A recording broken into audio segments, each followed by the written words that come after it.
Bueno, a continuación, este video está referido a un poco a la parte de estado líquido y después más adelante voy a explicarles qué es lo que pasa en la etapa donde se produce un cambio de estado y qué pasa desde que empiezo desde sólido a líquido o de líquido a vapor. Pero este video está a continuación de otro video donde se explica un poco de los cambios de estado, de los estados de agregación de las sustancias, por qué están en ese estado y qué pasa con los gases. Además de un video específico con las leyes de gases, en esto lo que hago es explicar algunas aclaraciones de gases. Esto de líquidos es un poco más de teoría, pero es algo importante. Las sustancias que son líquidas son sustancias covalentes polares o son covalentes no polares con masa molar muy alta. O puede ser algún metal que circunstancialmente es líquida. Por ejemplo, el mercurio. Yo iba a decir el mercurio. ¿Qué es lo que pasa con estos líquidos? Estos líquidos tienen puntos de fusión y ebullición intermedios entre un sólido y un gas o vapor. ¿Qué es lo que pasa con los líquidos? Los líquidos tienen una atracción entre moléculas intermedias, esas moléculas se están moviendo y la tensión superficial es uno de los factores que influyen, la viscosidad es otro factor que también influye y la presión de vapor. Entonces, ¿qué tengo que saber? ¿Qué es lo que pasa con un líquido?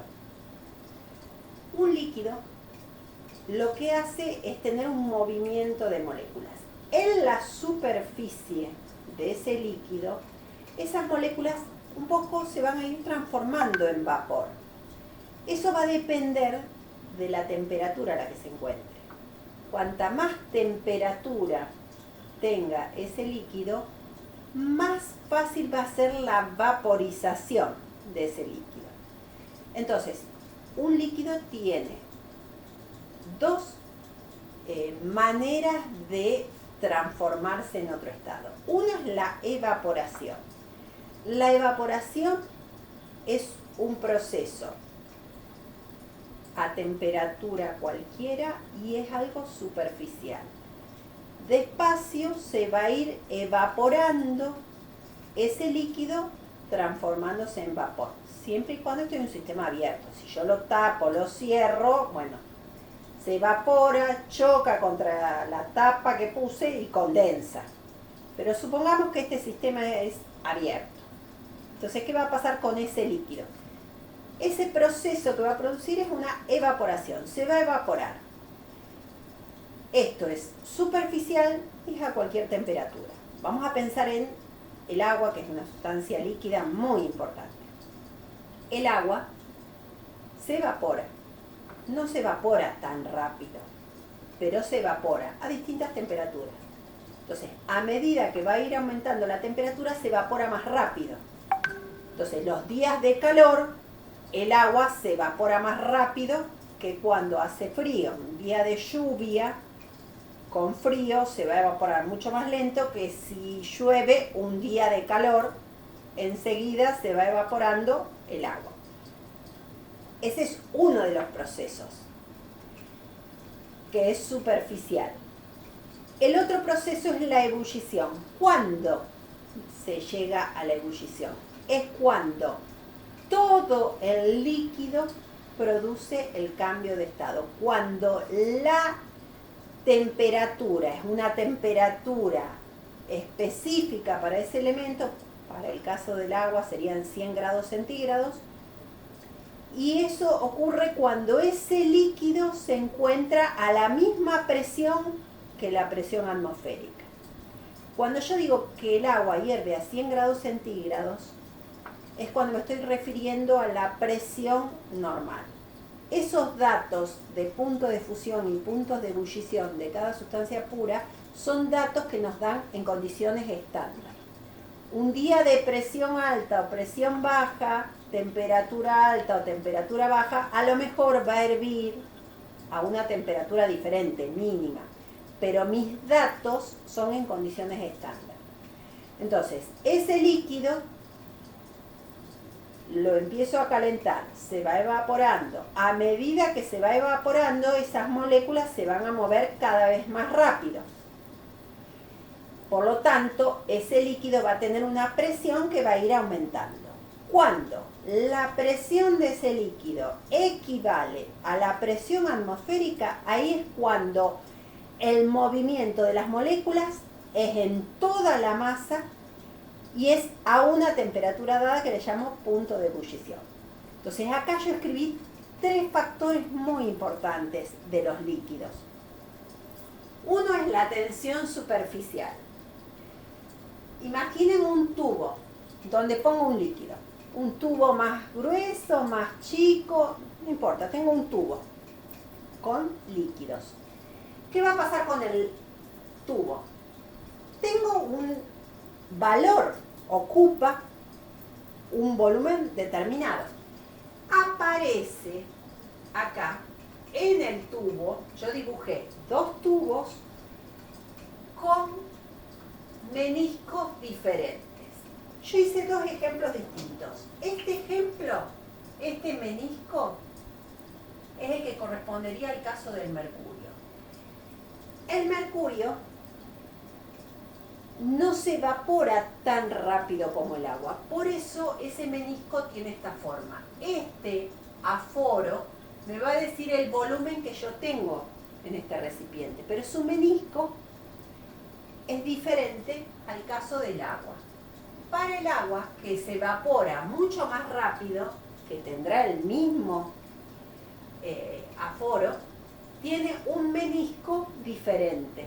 ¿Por qué? Porque es más atraído el líquido que el vapor. Todo va a depender de esto. Entonces, ¿qué es lo que va a pasar? Esas moléculas superficiales van a ser atraídas o no por el líquido. Y con esto se puede calcular lo que se llama coeficiente de tensión superficial. Cada sustancia tiene un punto de fusión, un punto de ebullición y cada líquido tiene un coeficiente de tensión superficial. Y este factor tiene que ver con ¿qué?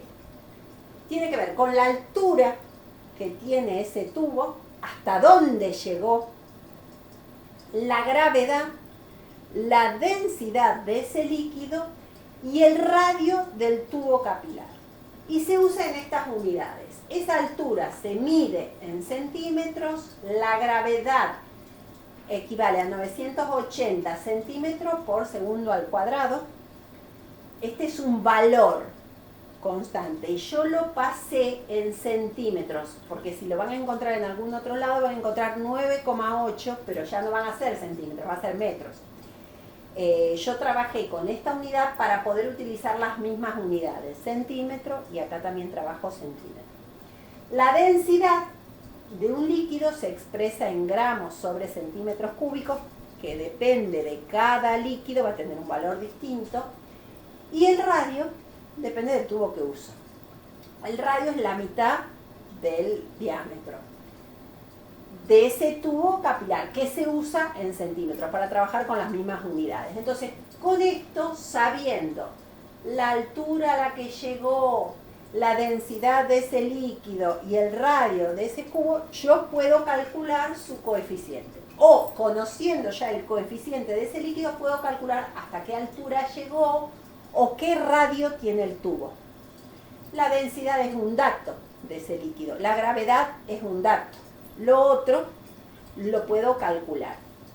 Entonces, la tensión superficial es un tema de un líquido. No tendrá la misma tensión superficial el agua que el mercurio. Por lo tanto, su valor y la manera de subir más rápido o más lento en un tubo va a depender del tamaño del tubo. Un tubo finito sube más rápido que un tubo más grande, obviamente. Si estoy hablando de la misma sustancia. Ahora, si son sustancias distintas, algunos suben más rápido que otros. Depende de su densidad. Otro factor que influye es la viscosidad. La viscosidad es la manera en que ese líquido va fluyendo, se va a transformar, es como que se va a ir yendo. Yo tiro agua y fluye más rápido. Ahora, si yo tiro aceite, el aceite no tira tan rápido, no fluye tan rápido. O el mercurio, es como que se forman todas como pelotitas el mercurio. Pareciera a veces que no fuera líquido. Entonces, la viscosidad es en medida de la resistencia que tiene ese fluido, ese líquido en fluir, en irse. Y cuanta más viscosidad tiene, menor va a fluir, va a ser más lento en irse. Entonces, ¿quién tiene más viscosidad? Y el mercurio tiene mucha más viscosidad que el agua. El agua fluye mucho más rápido que el mercurio. Otro factor también muy importante es la presión de vapor. Yo les decía recién que la temperatura se va evaporando. Entonces, a 20 grados centígrados, a 40 grados centígrados, a 50 grados centígrados, a medida que va a ir aumentando la temperatura, va a ir aumentando la presión de vapor de ese líquido. Ese líquido se transforma en vapor, su presión empieza a ir aumentando. No me lo tengo que estudiar, me van a dar datos, me va a decir, tal líquido a tal temperatura tiene una presión de vapor de tanto. Por ejemplo, el agua, yo sé que hierve a 100 grados centígrados. A medida que va a ir aumentando la temperatura, 10 grados centígrados, 20 grados centígrados, 30 grados centígrados, 80 grados centígrados, a medida que va aumentando la temperatura, va a ir aumentando la presión de vapor. Pero su presión va a ir aumentando, pero no aumenta un montón. A lo mejor la presión de vapor es de, qué sé yo, 10 milímetros de mercurio, de 60 milímetros de mercurio, de 80 milímetros de mercurio. Cuando entra en ebullición, cuando llego a 100 grados centígrados, llego a una presión de vapor de 760 milímetros de mercurio. O sea que ya cuando estoy llegando a una temperatura muy alta, cerca del punto de ebullición, ahí voy a llegar a una presión alta. Cuando entra en ebullición, la presión del líquido es igual a la presión atmosférica del aire que hay alrededor. Entonces, a medida que va a ir aumentando el líquido, se va a ir evaporando más rápido. El agua hierve a 100 grados centígrados, va aumentando su presión de vapor. El alcohol, que es un líquido, evapora a medida que pasa, pero se evapora más rápido. Yo digo, ¿por qué lo tapo el alcohol? Porque si no se evapora mucho más rápido.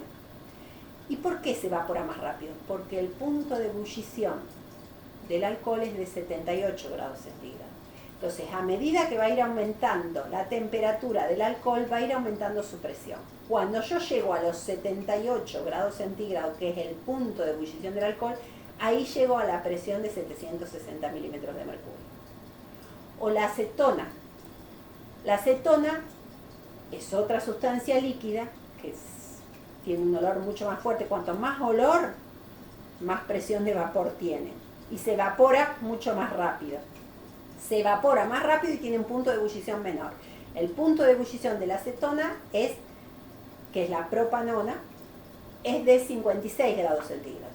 Entonces, cuando yo llego a 56 grados centígrados, la presión del líquido va a ser de 760 milímetros de mercurio. Entonces, a medida que va a ir aumentando la temperatura, un día de 30 grados centígrados, ya se evapora mucho más rápido. Por eso lo tapo también a la acetona. Los perfumes, ¿por qué los tapamos? Por el alcohol que tiene, que se evapora más rápido. Entonces, la presión de vapor, yo lo que veo es que cuando un líquido se evapora, sus moléculas se transforman ¿en qué? En vapor, en lo que fuera un gas, y ejerce esa presión de vapor. Entonces, a más temperatura voy a tener más presión. Más presión y más movimiento.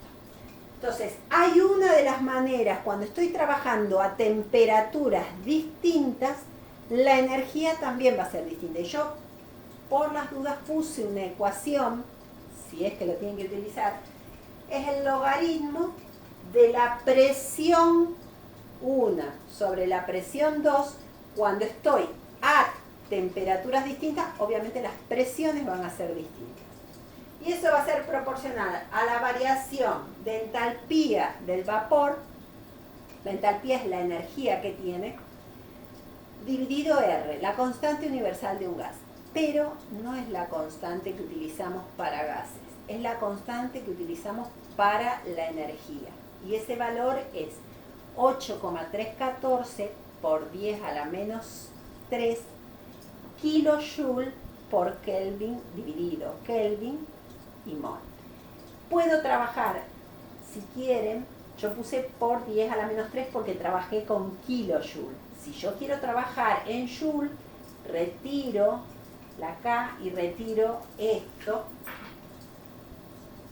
Y es otra manera de expresarlo. Depende si el dato lo tengo en joule y lo tengo que usar en joule. Porque va a ver la entalpía en qué dato me lo van a dar. Si en kilojoule o en joule. Y eso es proporcional a la diferencia que hay entre 1 sobre la temperatura 2 menos 1 sobre la temperatura 1. Temperatura absoluta. Siempre es temperatura Kelvin. Por ahí me van a pedir o que haga este cálculo o a lo mejor simplemente me van a decir, bueno, a ver, ¿cómo me voy a dar cuenta comparando líquidos con puntos de fusión y de ebullición quiénes van a tener más presión de vapor a una temperatura dada? Bueno, cuanto más punto de ebullición tenga una sustancia, menor va a ser la presión de vapor que va a ejercer con respecto a otro. Para eso tengo que comparar a dos líquidos que tengan puntos de ebullición diferentes. Bueno, esto es bastante teoría, pero son conceptos muy, muy importantes. Ahora vamos a ver qué pasa cuando produzco un cambio de estado desde un sólido hasta un vapor. ¿Qué tengo que ver acá?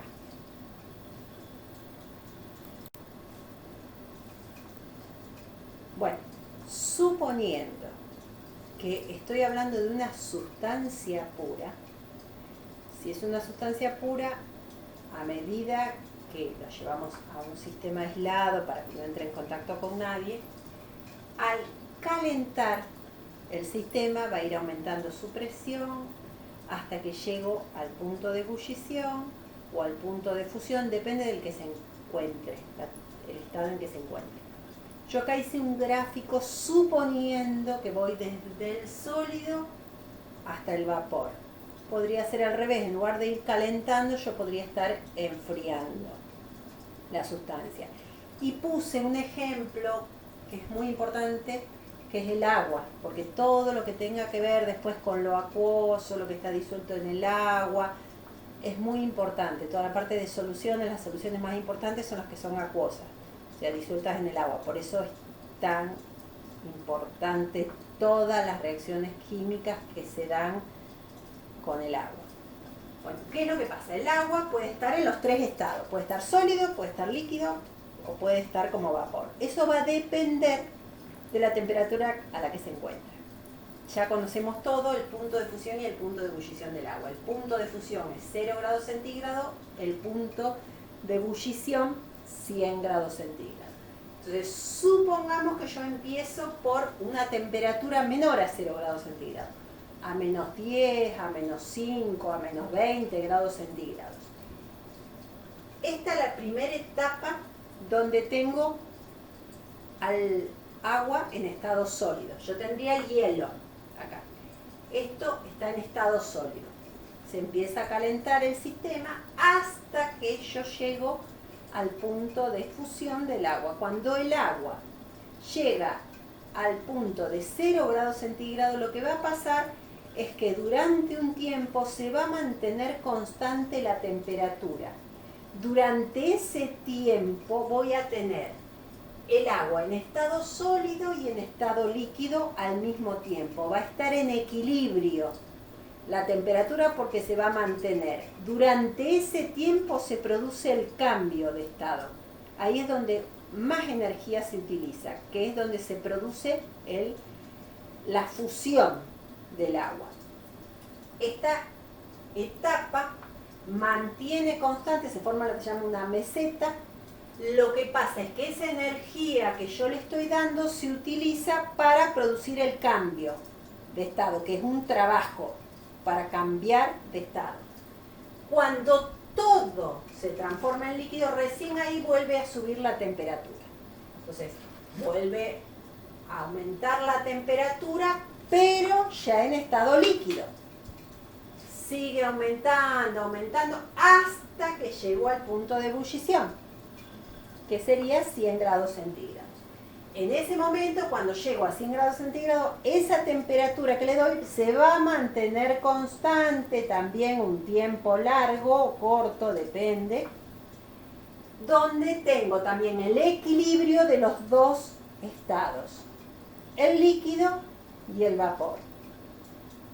Esa energía que le doy es donde se produce el otro cambio de estado, pero es de ebullición. Cuando todo se transforma en vapor, recién ahí vuelve a subir la temperatura.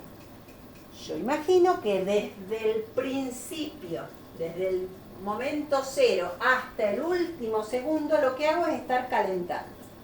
Pero aumenta la temperatura, se mantiene produciendo un cambio de estado. Aumenta la temperatura, se mantiene produciéndose el cambio de estado. Vuelve a aumentar la temperatura. ¿Cuánto va a demorar esto? Y no sé, depende de qué. Depende de cuánto tengo de agua. No es lo mismo si pongo poquita agua que si pongo un montón de agua para hervir. Si pongo muchísima agua para hervir, voy a demorar mucho más. Yo tengo toda esa cantidad de agua y digo, uy, no voy a terminar más. ¿Qué hago? Bueno, aumento, le pongo dos para calentar, dos lugares donde calentar, o le pongo en dos recipientes por separado, entonces al tener menos masa va a llegar más rápido. Todo depende de la masa, cuánto tengo y el calor que le doy. El tubo que estoy usando lo pongo a mayor o menor caloría, mayor energía. Y yo dibujé acá, en cada una de las etapas, Q. Q tiene que ver con la energía. El proceso Q1, Q2, Q3, Q4, Q5. Todas estas etapas, que son 5, ya sería lo máximo que yo puedo obtener. Es venir desde el sólido hasta el vapor, con cierta cantidad de agua, con distinta energía. Yo tengo que saber en cada una de estas 5 etapas cuánto energía tengo. ¿Qué tengo que saber con esto? Esa Q, que es la energía, tiene el factor de calorimetría, es la energía que yo necesito para modificar ese estado. Hay dos tipos de energía. Uno es el calor sensible. El calor sensible no es que, ay, me molesta. No, sensible en cuanto que puede cambiar la temperatura. QS, calor sensible. El calor sensible es cuando varía la temperatura. Sería el Q1, Q3, Q5. Toda esa energía es cuando va a ir aumentando la temperatura. Ese calor sensible es proporcional con respecto a la masa. No es lo mismo tener 10 gramos que 50, que 1000. El calor específico de la sustancia. Cada sustancia tiene un calor específico. En estado sólido, en estado líquido, en estado gaseoso. Son datos que me tienen que dar. Y la variación de temperatura. ¿Cuántos grados de grados centígrados variaron? Pues sí, y fui de 20 a 10. Bajaron 10, pero yo lo que tengo que saber es la variación. ¿La variación cuántos son? Son 10 grados. De 20 a 10 son 10 grados. De 10 a 20 son 10 grados. La variación, eso es lo que tengo que usar. Estas serían las etapas donde varía la temperatura. La otra energía es QL, que es el calor latente. ¿Cuál es el calor latente? El que mantiene la temperatura. Q2, Q4. Ese calor latente es proporcional con respecto a la masa que yo tenía por el calor específico latente, la fusión o la vaporización. no cambia la temperatura, se mantiene constante. Esta energía, ahí es donde más energía necesito, cuando se produce el cambio de estado. Yo acá, por las dudas, les puse para el agua los valores de el calor específico del agua en estado líquido es 1 caloría por cada gramo por cada grado centígrado. Esto es un dato que surgió a partir de un calorímetro. Con un calorímetro midieron cuántas calorías se liberaron al usar por cada 1 gramo de agua y subir 1 grado centígrado. Si voy del 78 al 79, es 1 grado centígrado que aumenté para 1 gramo de agua. Y lo que aumenta es 1 caloría. Ahora, cuando el agua está en estado sólido o vapor, la energía que utiliza es la mitad, 0,5 calorías. Y eso se expresa en calorías sobre gramos por grado centígrado. Y si el dato no lo tengo en calorías, a veces no se trabaja en calorías, se trabaja mucho más en joule. Entonces, recuerden esto, 1 caloría equivale a 4,184 joule. Entonces, si el dato, el latente, lo tengo en joule, tengo que trabajar en joule. Si me lo dan en calorías, tengo que trabajar en calorías. Entonces, yo tengo que saber esa equivalencia. 1 caloría equivale a 4,184 joule. O sea que las calorías que a mí me den, 20, 30, 50, lo voy a multiplicar por 4,184. Y si yo tengo que ir de joule a caloría, tendré que dividir 4,184. Hay que ver con qué tengo que trabajar. Y esto también es un dato que me dieron, que es el calor de fusión del agua y el calor de vaporización del agua, que es de 79,5 calorías por cada gramo, 540 calorías por cada gramo. Fíjense que por cada gramo, cuando va subiendo la temperatura, la energía es baja. Ahora, si yo tengo que mantener y producir el cambio de estado, por ese gramo utilizo mucha más energía. ¿Qué ejercitación me pueden pedir a mí? Bueno, me pueden preguntar, tengo que saber cuánta energía se libera para partir por menos 10 grados centígrados hasta 120 grados centígrados de agua, conociendo todos sus datos. Entonces yo tengo que aplicar el cálculo de Q1, que es esto, Q2, que es esto, Q3, Q4, o sea, tengo que ir sumando todos esos valores. Eso es lo más largo. Puede ser que me dice, bueno, yo parto por 10 grados centígrados, parto de acá hasta venir acá. Entonces tengo un pedazo acá, un pedazo acá, un pedazo acá. O me dice, bueno, yo pongo hielo y le pongo con agua caliente. ¿Qué hago? Voy a tener que llegar a un equilibrio. El hielo se va a derretir, o sea, se va a calentar su temperatura y el agua que estaba caliente se va a enfriar un poco. Entonces, uno va a subir y el otro va a bajar. Por lo tanto, voy a tener, alguien va a ir subiendo y algo va a ir bajando. Y me pueden hacer un cálculo para saber a qué temperatura llega esta mezcla de el agua en dos estados distintos. Entonces, ahí siempre tengo que llegar a un valor donde tendré que aplicar estas ecuaciones. Después, si hay que hacer ejercitación, tengo algunos ejercicios después para hacer. Esto es la teoría. Recuerden esto, calorimetría es un tema muy importante. Hay facultades donde se hacen cálculos de esto. Suerte.